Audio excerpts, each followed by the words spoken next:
حضرت امام حسین تشریف لائے، بچوں سمیت آئے۔ حور بن یزید ایک شخص تھا، حور بن یزید، حور بچے ساتھ ہو، صحرا کا علاقہ ہو، تپتی ہوئی ریت ہو، اتنے کٹھن اور سخت حالات، چاروں جانب موت ہی موت، دور دور تک اپنوں کا نام و نشان کوئی نہیں، اور اکیلے فیصلہ کرنے والے امام حسین، باقی سارے بچے ہیں یا عورتیں، سارے بڑے اکیلے۔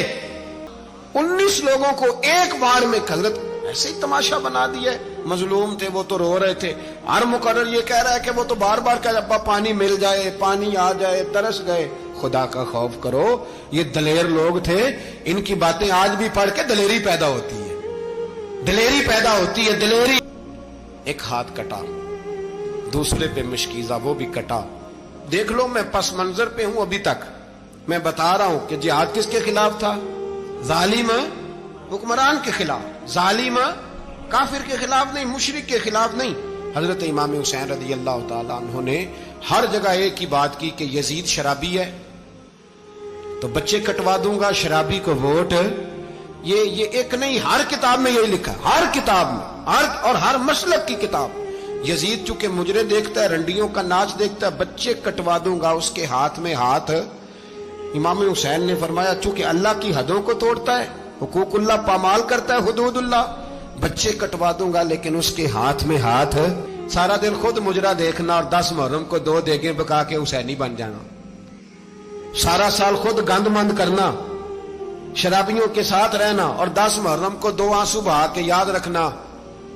میں ہمیشہ کہتا ہوں، پھر کہہ رہا ہوں، جس کے موبائل میں گندے گانے ہیں، گند دیکھتا ہے، شرابی کبابی کا سپورٹر ہے، ووٹر ہے، یا مجرے دیکھتا ہے، آتا جاتا ہے، وہ یاد رکھے قیامت میں امام حسین کا ہاتھ ہوگا، اس کا گریبان ہوگا۔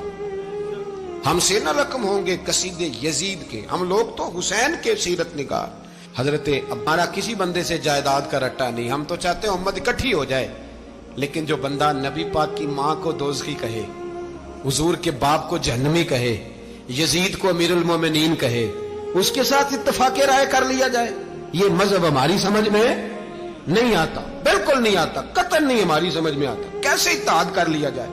یہاں تو میرے بھائی جو ہمارے ابا کا مخالف ہو، اس سے اتحاد نہیں ہوتا، اور جو نبی پاک کے والد کو دوزخی کہے، اس سے اتحاد ہو جائے۔ کہتے ہیں جی وہ جی اتنی فرقہ واریت ہو گئی، ہم کس مسجد میں جائیں؟ 60 پارٹیاں پاکستان میں رجسٹرڈ ہیں جو الیکشن لڑتی ہیں، کبھی کسی بندے کو ٹینشن نہیں ہوئی کہ کس کے پاس جائیں کس کے پاس نہ جائیں، کبھی نہیں کو بولا کہ اب وہ بھی کھڑا ہو گیا، وہ بھی، کوئی ٹینشن نہیں۔ مذہب کی باری ٹینشن ہو جاتی ہے، اتنا بڑا مذہب ہوتا ہے بھائی، غلط بندے بھی آ ہی جاتے ہیں بیچ میں، تھوڑا پہچان کے چلنا پڑتا ہے صحیح کون ہے اور غلط۔ اور یہی تو ہمیں امام حسین نے بتایا ہے کہ مذہب کے اندر ہی تم نے شناخت کرنی ہے کہ بندہ ٹھیک کون ہے اور بندہ غلط۔ یہی تو کربلا ہے، یہی تو امام حسین نے بتایا، کفر اسلام نہیں، حق اور باطل۔ تو سمجھیے گا، درس یہ ہے، پیغام یہ ہے، پیغام یہ ہے، یاد رکھو موت تیزی سے آ رہی ہے، ہمارے ساتھ والے دائیں بائیں والے سب چلے گئے، اسی طرح نمبر لگے گا، ایک دن اعلان ہوگا۔ ضمیر کے قیدی بن کے زندگی نہ گزارو، بالکل نہ گزارو، یہ تھوڑی سی زندگی ہے، دنیا سجن المومن۔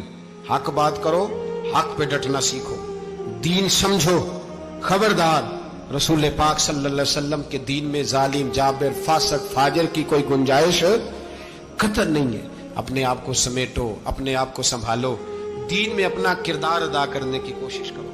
دین طلب کرتا ہے ہم سے کہ ہم نے دین کو کیا دیا ہے۔ امام حسین نے سارا گھرانہ دین کے لیے دے دیا۔ ہمارا جو بچہ کسی کام کا نہیں رہتا اسے مدرسے داخل کراتے، ہم نے دین اتنا کمزور کر دیا ہے کہ عالم اگر شور نہ کریں، عالم اگر شور نہ کرے، زور نہ کرے، گھٹن والا ماحول ہو گیا، مذہب کی پوزیشن کمزور کر دی۔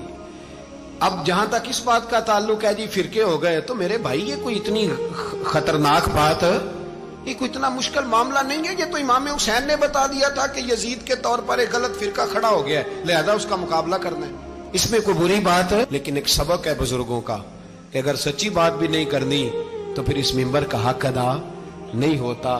جو سچ بولے وہ حسینی ہے، جو ظالم کے سامنے کھڑا ہو جائے وہ حسینی ہے، جو مصلحت کوش ہو، جو کہے ٹائم نہیں، گراؤنڈ ریالٹی نہیں، حالات نہیں، طبیعت نہیں، موقع نہیں، تو ابھی امام حسین کے پیغام کو نہیں سمجھا۔